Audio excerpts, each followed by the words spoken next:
Semuanya bersukacita hari ini. Haleluya. Saudaraku, hari ini ibadah yang sangat spesial karena sepanjang hari ini di semua kota di mana ada gereja keluarga Allah, kita merayakan ulang tahun gereja kita yang ke-31 tahun. Kita kasih tepuk tangan buat Tuhan yang selama 31 tahun ini berjalan bersama dengan kita, menyertai kita, menuntun dan memimpin kita, ya, dan kasih setianya tidak habis-habisnya, anugerahnya terus semakin bertambah besar, ya, dan Tuhan bawa kita from glory to glory. Ya, bahkan di saat dunia sedang menghadapi pandemi pun, tapi kalau saya bisa ngomong sama saudara, gereja kita ya benar-benar merasakan tangan Tuhan itu sedang menopang kita. Saya berdoa keluarga saudara juga ditopang oleh Tuhan. Pekerjaan saudara ditopang oleh Tuhan. Masa depan saudara ditopang oleh Tuhan. Amin. Ya, dan kalau kita hidup ditopang oleh Tuhan, kita tahu kita aman dalam perlindungan Tuhan. Ya, jadi saya sangat mengucap syukur sekali saudaraku untuk 31 tahun penyertaan Tuhan atas gereja kita. Minggu lalu kita juga mengadakan UC, ya, Unlimited Conference 2020. Kali ini kita adakan secara virtual, ya, dan benar-benar luar biasa. Roh Kudus bekerja secara dahsyat. Karena itu saya yakin firman Tuhan hari ini juga akan jadi berkat buat kita semua. Amin. Ya. Nah, hari ini saya ingin membagikan kepada saudara, kita melanjutkan firman Tuhan dari minggu lalu, yaitu The Rainbow of Glory. Kita masuk di bagian yang kedua, yaitu tentang the unshakable covenant. Tentang perjanjian yang tidak tergoyahkan. Kita akan belajar tentang yang namanya covenant. Minggu lalu saudara sudah belajar tentang the power atau kuasa dalam membangun mezbah dan mempersembahkan korban bagi Tuhan. Kalau Anda masih ingat minggu lalu saya bagikan sama saudara bagaimana ketika Nuh setelah air bah itu selesai, dia membangun mezbah. Dia mempersembahkan korban bagi Tuhan. Dan Tuhan berkata, aku takkan lagi ya membinasakan bumi seperti ini. Artinya ketika Nuh membangun mezbah dan mempersembahkan korban, maka kutuk yang harusnya bisa terjadi di masa depan, sakit penyakit, malapetaka yang harusnya bisa menimpa di masa depan, dibatalkan. Jadi itu power yang luar biasa. Dan hal yang sama ternyata juga dilakukan oleh Daud ya ketika wabah sedang menimpa bangsa Israel dalam waktu 3 hari. 3 hari wabah yang jadi korban 70.000 orang mati. Jadi itu penyakit sampar yang jauh lebih menular dan lebih mematikan daripada COVID-19. Ya, 3 hari COVID-19 jumlahnya jauh dari itu.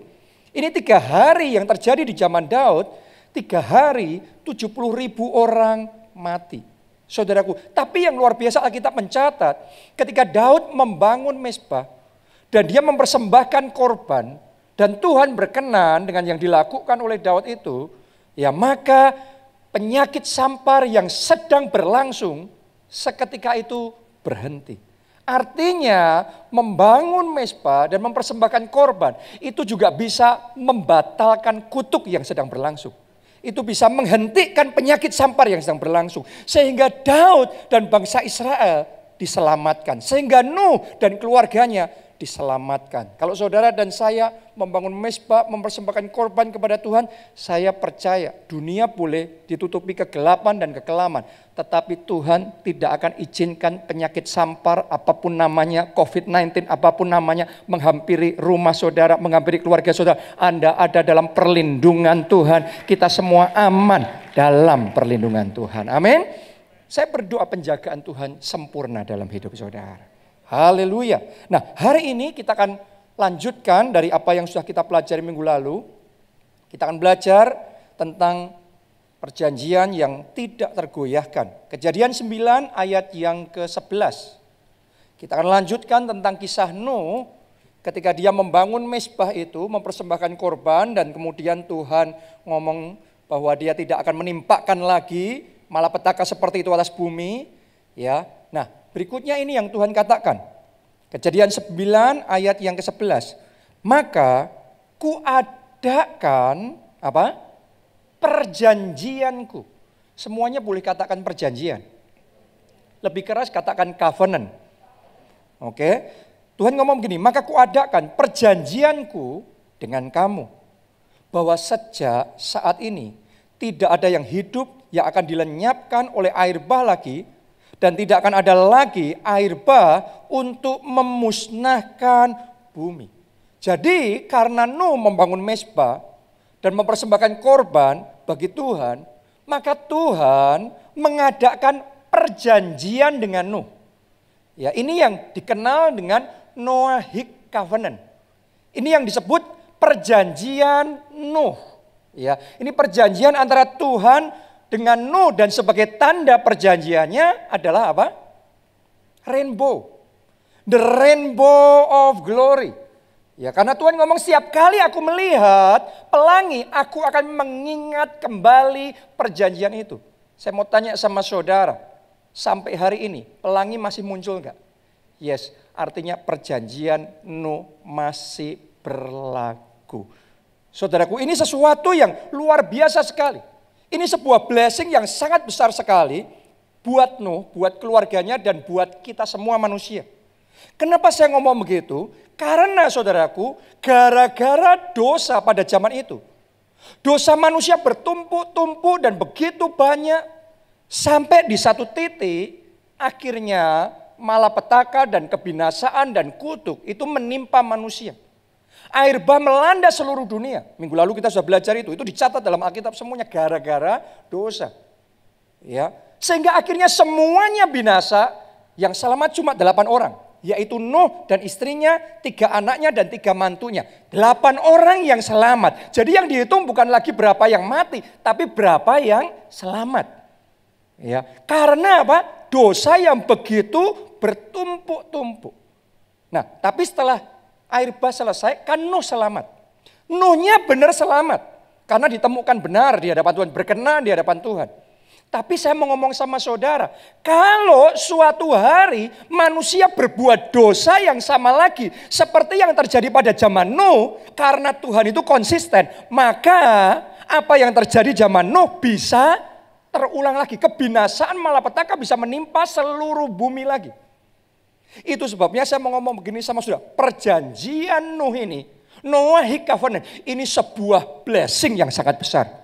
Ini sebuah apa ya, kalau kita ngomong very good deal. Ini adalah very great deal, saudaraku. Ini perjanjian yang amazing saya. Karena ketika perjanjian ini diadakan, Tuhan ngomong aku berjanji tidak akan menimpakan lagi kebinasaan seperti itu. Artinya begini, ketika manusia ya sampai dari zaman ke zaman, kalau kita pelajari, juga melakukan dosa-dosa yang begitu mengerikan. Ya, dan untuk itu ada malapetaka, untuk itu ada kebinasaan. Tapi saya mau ngomong, setiap kali Tuhan mengingat perjanjiannya dengan Nuh, maka malapetaka yang terjadi, Alkitab mencatatnya, tidak setimpal dengan dosa-dosamu. Tidak setimpal dengan kesalahanmu. Jadi tidak lagi kebinasaannya sampai masif seperti yang terjadi di zaman Nuh. Malapetakannya tidak sebesar, tidak setimpal seperti dosa. Karena apa? Anugerah Tuhan lebih besar. Karena kasih karunia Tuhan lebih besar. Karena Tuhan mengingat perjanjiannya. Jadi sampai hari ini perjanjian itu masih berlaku. Setiap kali pelangi itu muncul, Tuhan mengingat. Mungkin boleh ada malapetaka, mungkin ada kutuk diizinkan terjadi. Tetapi Tuhan mengingat perjanjiannya dengan Nuh. Dan buat saudara dan saya yang berdiri dan yang percaya di dalam Tuhan, saya percaya ada penyertaan Tuhan yang luar biasa. Ada keselamatan. Seperti Nuh diselamatkan. Seperti keluarganya diselamatkan. Saudara juga diselamatkan. Keluarga saudara juga diselamatkan. Amin. Kalau saudara ngerti tentang satu kebenaran ini, maka melalui pandemi ini, melalui tahun ini, saudara gak akan terlalu khawatir.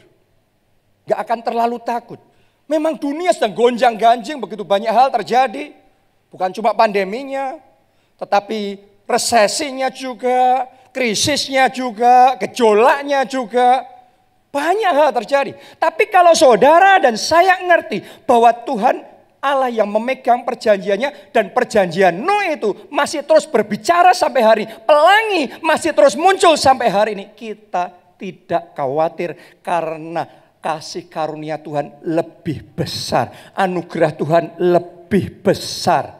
Kasih sayang Tuhan lebih besar. Jadi hari ini saya ajak saudara untuk menyadari semuanya itu bisa terjadi karena Nuh pada waktu itu membangun mezbah dan mempersembahkan korban bagi Tuhan. Itu kuncinya. Perjanjian itu Tuhan berikan karena Nuh membangun mezbah dan mempersembahkan korban. Itu sebabnya saya mau tekankan lagi sama saudara semua. Sementara dunia sedang alami ini, ya, saudara dan saya, mari kita bangun mezbah bagi Tuhan. Pastikan saudara membangun mezbah doa itu dalam hidup saudara. Pastikan di masa-masa seperti ini kita mendekat sama Tuhan. Kita membangun hubungan pribadi kita dengan Tuhan. Jadi kalau dunia berjalan dan mengatasi semuanya sendiri, tapi saudara dan saya ada direct access. Ada akses sama Tuhan. Kenapa? Karena Anda punya mezbah doa. Dalam hidup saudara ada hubungan pribadi dengan Tuhan. Dan itu akan membuat perbedaan. Mendekat sama Tuhan dan menjauh dari Tuhan, itu akan membawa perbedaan. Saya ajak saudara, bangun mezbah doa. Jangan lupa, bangun mezbah keluarga. Di rumah saudara, ya sejak dari pandemi saudaraku sampai sekarang, saya bersyukur oleh anugerah Tuhan, boleh dikatakan hampir tiap hari saya dan Pastor Nita, istri saya dan anak-anak saya, saudaraku, kita tiap hari membangun mezbah keluarga. Jadi di rumah ada doa, setiap hari ada pujian, setiap hari ada penyembahan. Apa yang saya bagikan sama saudara bukan cuma teori, ini sesuatu yang saya hidupi. Karena itu gak banyak khawatirnya. Bahkan sebenarnya kalau saya jujur ngomong sama saudara, melalui semua ini gak ada takutnya, gak ada khawatirnya.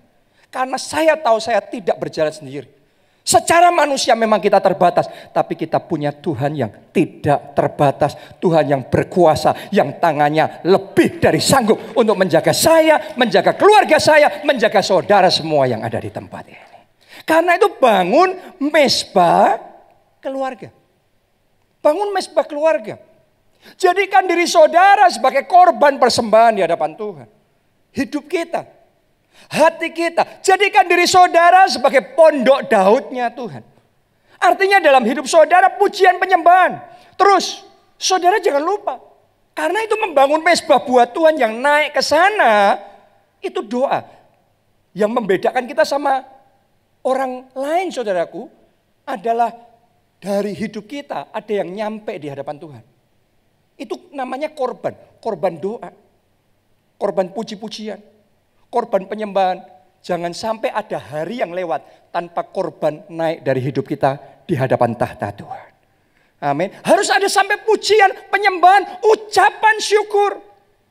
Pelayanan kita sama Tuhan, kesaksian kita, jiwa-jiwa yang kita bawa sama Tuhan. Saya mau ngomong, semuanya itu berkenan, semuanya itu dihitung oleh Tuhan, semuanya itu menyukakan hati Tuhan. Jangan sampai melalui semuanya ini malah yang naik di hadapan Tuhan adalah sungut-sungut kita. Yang nyampe sama Tuhan adalah komplainnya kita. Adalah keraguannya kita. Kita ragu apakah memang Tuhan berkuasa menjaga kita. Adalah ketidaktaatannya kita. No. Di masa-masa yang seperti ini, kalau saudara mau mengalami perbedaan dari dunia, saya ajak saudara bangun mezbah bagi Tuhan. Jadikan hidup saudara pondok Daudnya Tuhan. Biar naik di hadapan Tuhan puji-pujian, penyembahan, ucapan syukur. Itu naik di hadapan Tuhan. Ya, pakai hidup saudara jadi korban. Korban waktu, korban harta, korban tenaga. Talenta saudara Anda pakai untuk melayani Tuhan. Ambil bagian untuk bersaksi, untuk menyelamatkan jiwa-jiwa. Saya mau ngomong sama saudara di masa seperti ini. Ini masa yang terbaik untuk kita bersaksi. Bahwa kita punya Tuhan yang luar biasa. Di masa seperti ini ini the best moment untuk kita memberitakan. Di dalam Yesus ada keselamatan.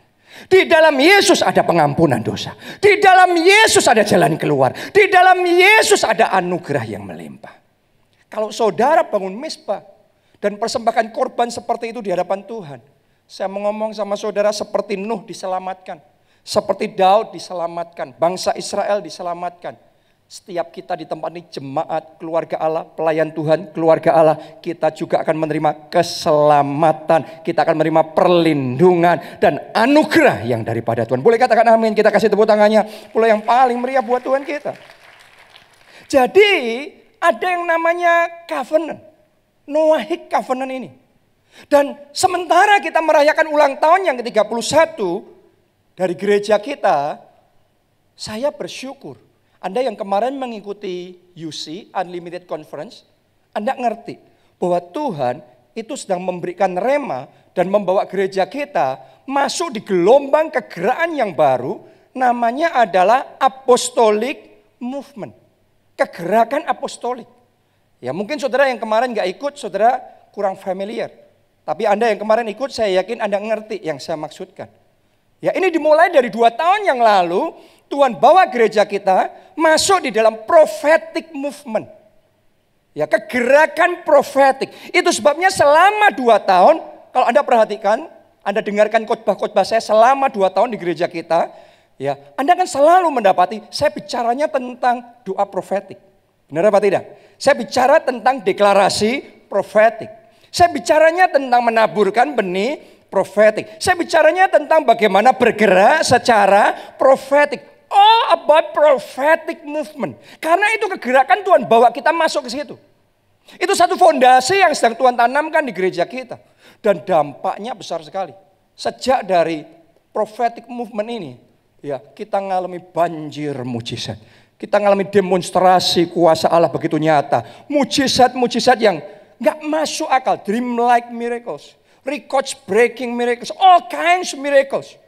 Itu terjadi dan itu membuat kita terheran-heran kayak orang mimpi. Kok bisa ya? Tapi itu terjadi. Kenapa? Karena ada prophetic movement yang sedang Tuhan kerjakan. Nah, kali ini di ulang tahun kita tahun ini 2020, Tuhan bawa kita maju lagi, masuk ke gelombang kegerakan yang berikutnya, namanya adalah apostolic movement.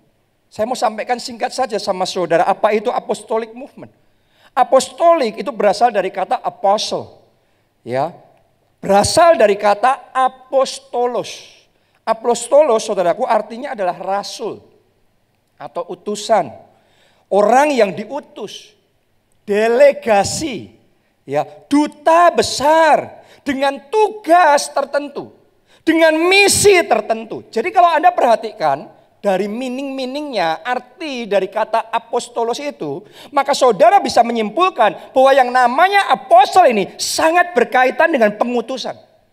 Sangat berkaitan dengan misi. Jadi gerakan apostolik ini adalah sebuah kegerakan pengutusan orang-orang percaya, saudara dan saya, untuk mengerjakan misi kerajaan Allah. Apa itu misi kerajaan Allah? Sederhana. Ya, Lukas 19 ayat 10 berkata, anak manusia datang untuk mencari dan menyelamatkan yang terhilang. Itu misinya Yesus datang ke dunia. Misinya Tuhan Yesus. Ya, terus kemudian Matius 28 ayat 18 sampai 20 berkata, pergilah jadikanlah semua bangsa muridku, baptislah mereka, ajar mereka segala sesuatu itu. Jadi yang namanya kegerakan apostolik, saudaraku, ada sebuah kegerakan pengutusan orang-orang percaya, saudara dan saya, untuk apa? Untuk menyelamatkan jiwa, untuk memuridkan mereka, untuk mengembalakan mereka, untuk membangkitkan mereka, untuk mengutus mereka. Ini adalah kegerakan untuk memperluas kerajaan Allah. Dan saya berdoa setiap jemaat keluarga Allah mulai hari ini, sementara firman Tuhan ini diberitakan kepada kita semua, urapan apostolik itu turun dalam hidup saudara. Anda semua dipakai oleh Tuhan jadi alat-alat kerajaan Allah. Dimanapun Anda berada, Anda memberitakan Injil, Anda bersaksi, Anda menyelamatkan jiwa-jiwa. Dan kita memperluas kerajaan Allah sampai kerajaan Allah ditegakkan di bumi seperti di surga. Boleh kita katakan amin? Kita kasih tepuk tangannya yang meriah buat Tuhan kita. Nah, ini adalah sebuah perjanjian yang sedang Tuhan berikan sama kita seperti pada waktu itu Tuhan berikan sama Nuh. Zaman itu ada namanya Noahic Covenant, perjanjian Tuhan sama Nuh. Dan kali ini yang saya yakini, sementara kita merayakan ulang tahun gereja kita, Tuhan sedang membuat perjanjian sama gereja kita. Perjanjiannya apa? Tahun ini tahun kemuliaan Tuhan. Tahun ini Yesaya 60 pasti tergenapi. Sejak awal tahun kita sudah mendengar itu terus. Yesaya 60 pasti tergenapi. Tapi ternyata syaratnya ayat 1, arise and shine. Bangkitlah, menjadi teranglah, menjadi saksilah, selamatkan jiwa-jiwa. Ternyata secara spesifik di ulang tahun gereja kita kali ini Tuhan memberitahu arise and shine buat kita adalah arise dalam kegerakan apostolik.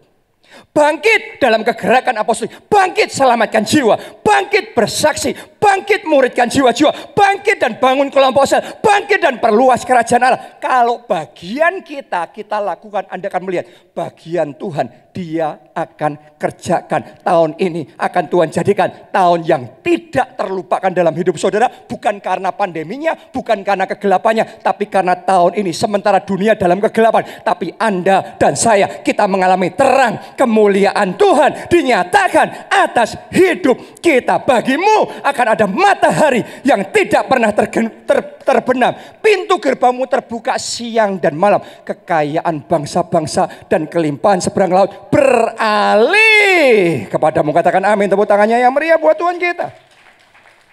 Haleluya. Anda percaya? Jadi itu.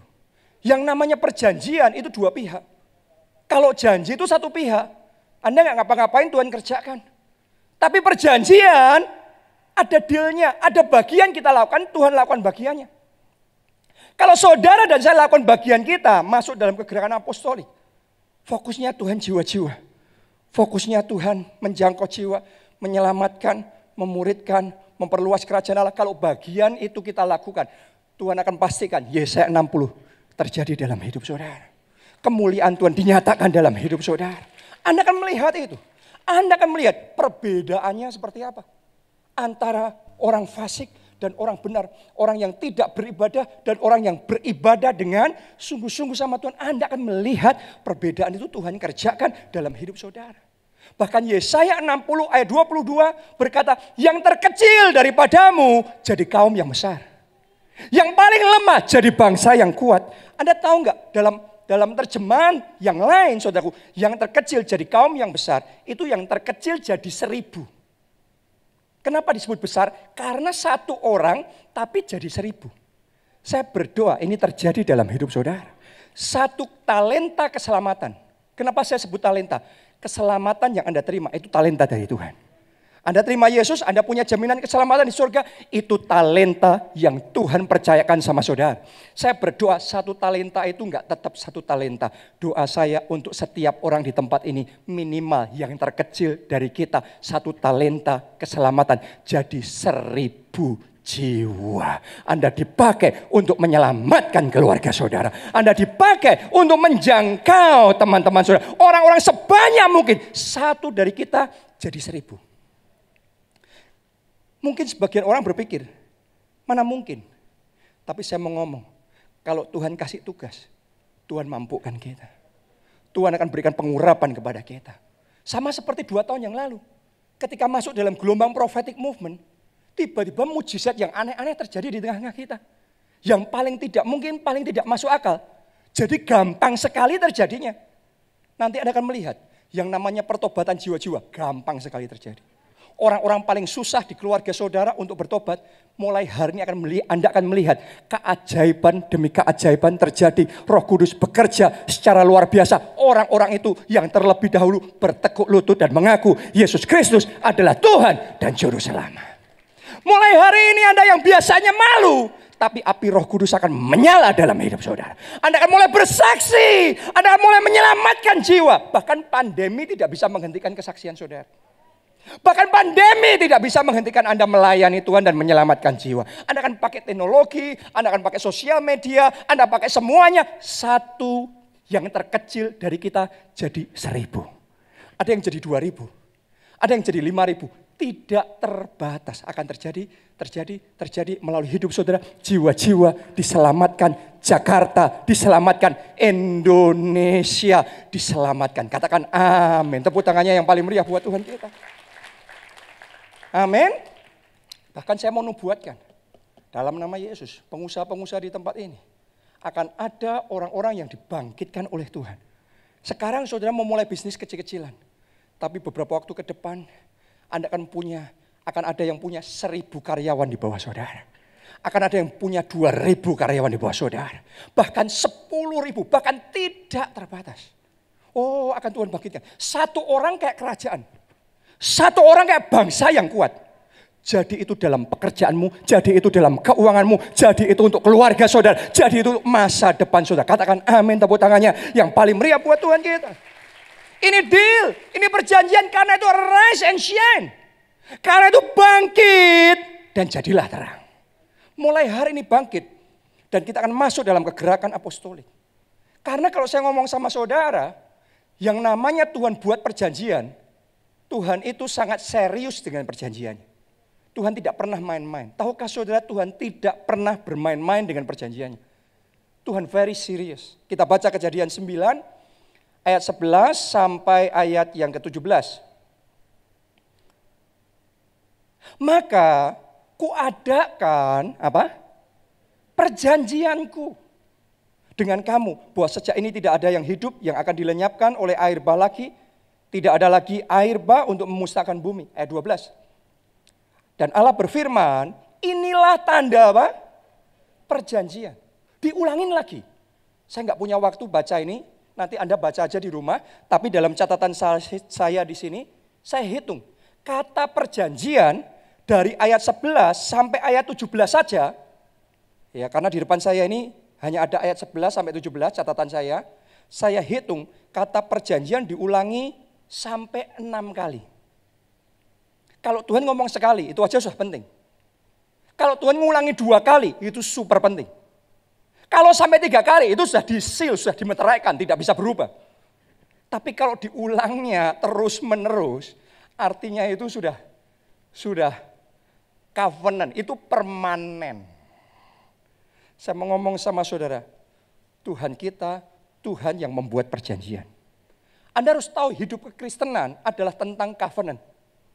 Karena itu Alkitab saudara terdiri dari 2 bagian. Perjanjian lama dan perjanjian baru. Jadi kalau Anda hidup di dalam Tuhan, hidup kekristenan, Anda cuma nunggu, Anda harus ngerti. Mulai hari ini hidup kekristenan itu perjanjian. Ada bagian kita, ada juga bagian Tuhan. Kerjakan bagian saudara, Tuhan Allahmu setia. Dia memastikan bagiannya dia genapi dalam hidup saudara. Amin. Banyak orang Kristen gak mengalami penggenapan janji Tuhan. Kenapa? Karena gak melakukan bagiannya, berpikir cuma janji, terus nunggu terus. Pasif dan gak ngelakuin apa-apa. Ini anugerah. Benar anugerah Tuhan, itu nyata, itu sempurna di tengah-tengah kita. Perjanjian Tuhan itu anugerah Tuhan. Tapi Anda harus ngerti, ada bagian yang harus kita kerjakan. Ada bagian yang harus saudara dan saya lakukan di dalam perjanjian itu. Maka Anda akan melihat firman Tuhan ya dan amin. Anda yang sudah belajar tentang perjanjian berkat. Februari yang lalu saya bagikan tentang perjanjian berkat. Hari ini saudara gak khawatir. Anda yang ngikutin firman Tuhan pada waktu itu. Anda gak khawatir. Dunia mau resesi kah? Dunia mau krisis keuangan? Kita gak khawatir. Karena perjanjian Tuhan tidak bisa batal hanya karena pandemi.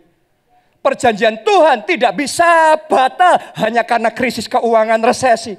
Saya mau ngomong, Anda yang hidup dalam perjanjian, Anda akan melihat tangan Tuhan yang menopang hidup saudara melalui kegelapan, melalui lembah kelam, bayang-bayang maut. Tetapi gadanya dan tongkatnya yang menjaga dan menyertai hidup saudara. Katakan amin, amin. Tepuk tangannya yang meriah buat Tuhan kita. Ulangan 7 ayat yang ke-9. Sebab itu, haruslah kau ketahui bahwa Tuhan Allahmu, dialah Allah. Allah yang apa? Setia. Anda percaya Tuhan kita setia? Yes. Dia bukan cuma serius sama perjanjian, tapi dia setia. Allah yang setia yang memegang perjanjian dan kasih setianya terhadap orang yang kasih kepadanya dan apa? Berpegang pada perintahnya. Jadi ada bagian yang harus kita lakukan, mengasihi Tuhan. Berpegang pada perintahnya. Wow. Jadi mengasihi Tuhan. Hidup bagi Tuhan. Ada banyak orang Kristen merasa punya Tuhan. Tapi punya Tuhan yang kita manfaatkan untuk kepentingan kita. Keuntungan kita mulai hari ini berubah. Mulai hari ini berubah. Bukan punya Tuhan untuk kepentingan kita. Tapi kita hidup bagi Tuhan. Kalau Anda lakukan bagianmu. Anda mengasihi Tuhan dan berpegang pada perintahnya. Saya mau ngomong, Tuhan Allahmu setia. Dia berpegang pada perjanjiannya. Kalimat terakhir, sampai beribu-ribu keturunan. Dari Nuh sampai sekarang sudah beribu-ribu keturunan. Tuhan tetap pegang perjanjiannya. Hari ini saya mau katakan, lakukan bagian saudara. Anda akan melihat, gak peduli krisis, gak peduli gempa bumi, gak peduli resesi, gak peduli pandemi, gak peduli perang, gak peduli apapun. Tuhan Allah yang setia, yang memegang perjanjiannya. Anda hidupnya kokoh, mantap, berjalan bersama Tuhan. Engkau akan melihat terang kemuliaan Tuhan. Tepuk tangannya yang meriah buat Tuhan kita. Yesaya 54 ayat yang ke-10. Sebab biarpun gunung-gunung beranjak dan bukit-bukit bergoyang, tetapi kasih setiaku tidak akan beranjak daripadamu. Dan perjanjian damaiku tidak akan bergoyang. Firman Tuhan yang mengasihi engkau. Amin. Saudaraku, jadi Tuhan sudah ngomong, mau bumi bergoyang, mau gonjang-ganjing kayak apapun, Anda tetap konsisten. Karena Anda berjalan bersama dengan Tuhan. Saya nggak terlalu khawatir dengan berita-berita mau nanti peraturannya berubah lagi, mau kita harus gini, harus gitu dan saya nggak khawatir dengan semuanya itu. Karena hidup saya tidak ditentukan dengan semuanya itu. Gereja kita tidak ditentukan dunia mau krisis apa tidak, nanti dolar berapa harganya, emas gimana. Hidup kita tidak ditentukan semuanya itu. Kalau Anda berpegang sama perjanjian sama Tuhan, Tuhan jadi jaminan yang pasti dalam hidup saudara. Tuhan yang akan menyertai saudara, Tuhan yang akan memberikan kemenangan. Katakan amin, tepuk tangannya yang meriah buat Tuhan kita. Haleluya. Dan ayat terakhir saya mau bacakan buat kita. Yesaya 55 ayat yang ke-11. Yesaya 55 ayat yang ke-11.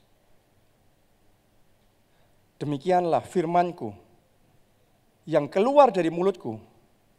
Ia tidak akan kembali kepadaku dengan sia-sia. Tetapi ia akan melaksanakan apa yang ku kehendaki dan akan apa? Berhasil. Semuanya katakan berhasil. Semuanya katakan firman Tuhan berhasil. Dalam apa yang kusuruhkan kepadanya. Kalau Tuhan sudah buat perjanjian.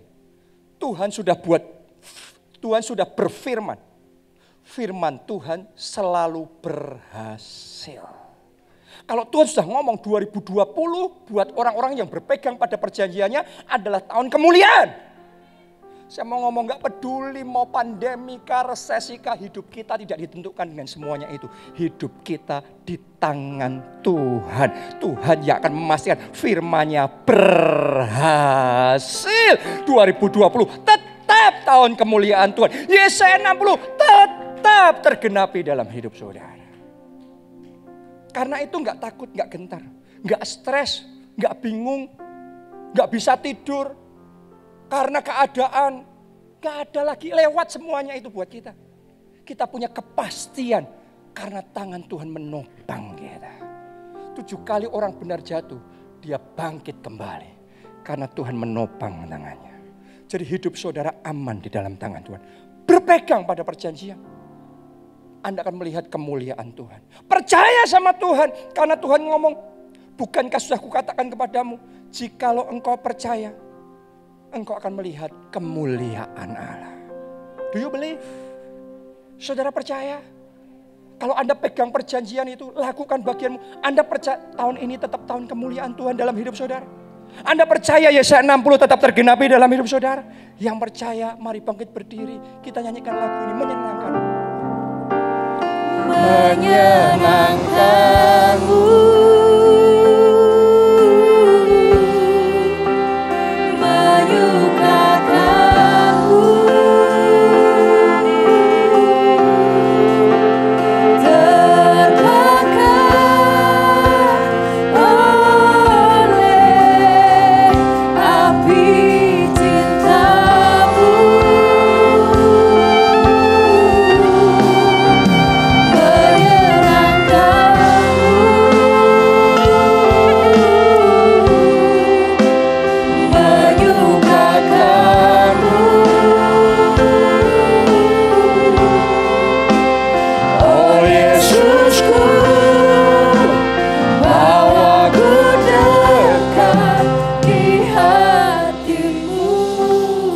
Senangkan hatinya, sukakan hati Tuhan.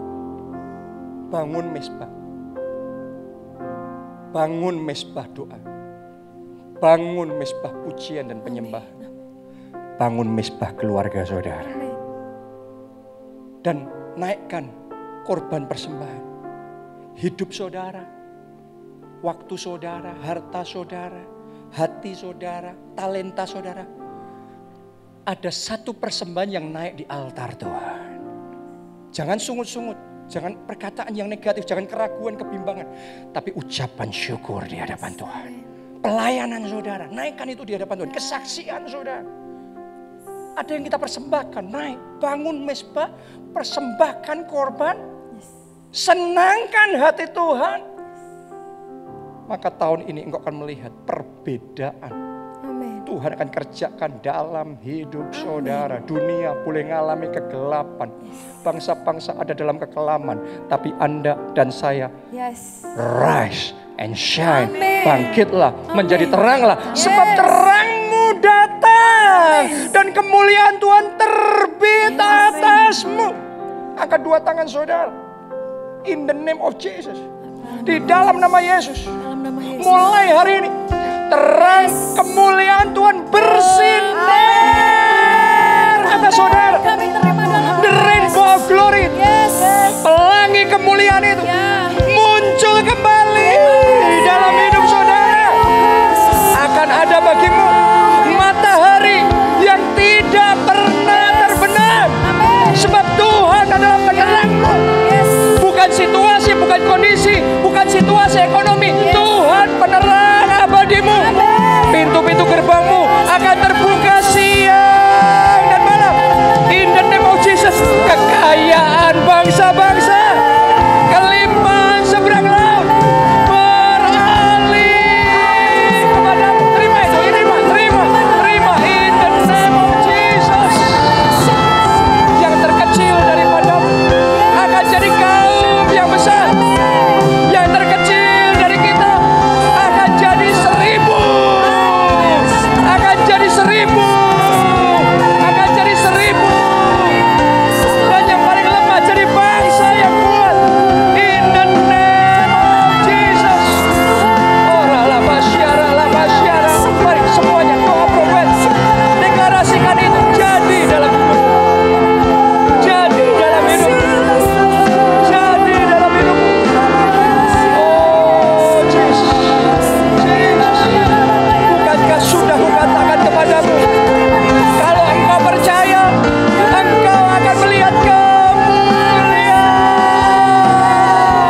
saudara.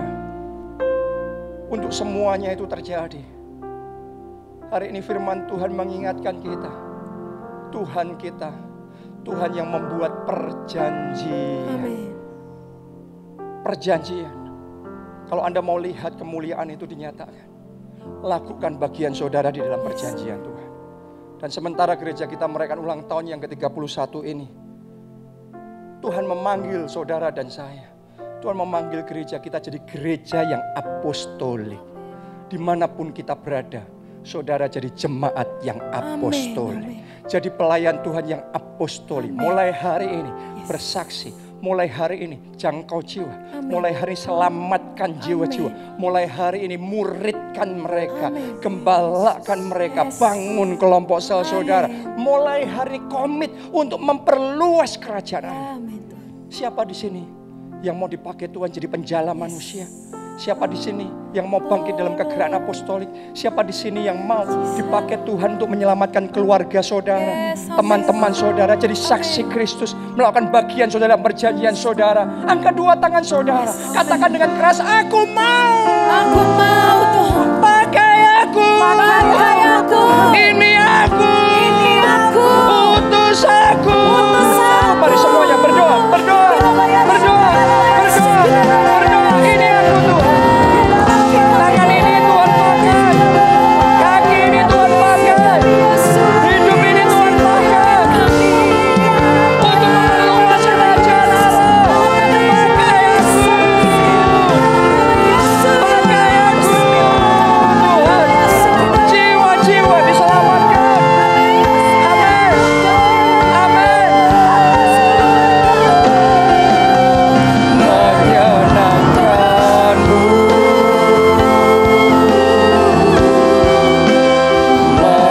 menyukakanmu,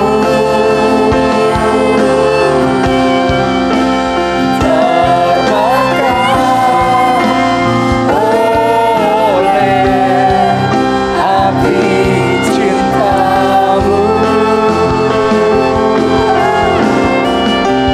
menyenangkanmu,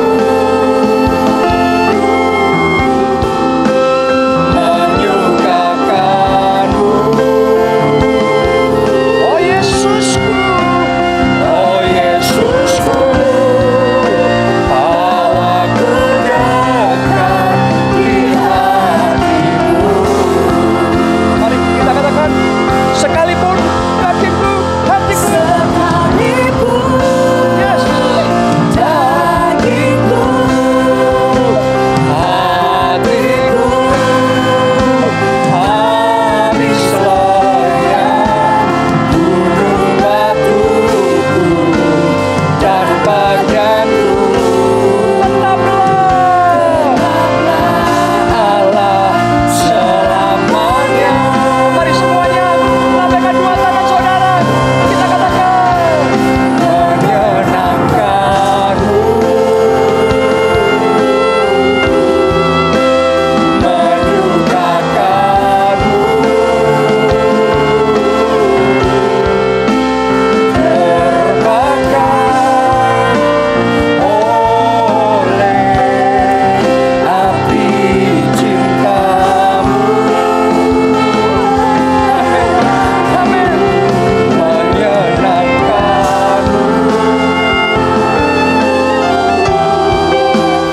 menyukakanmu.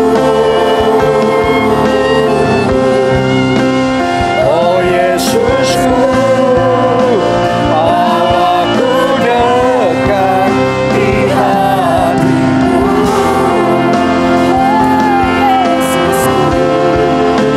Oh Yesusku, bawaku dekat di hatimu.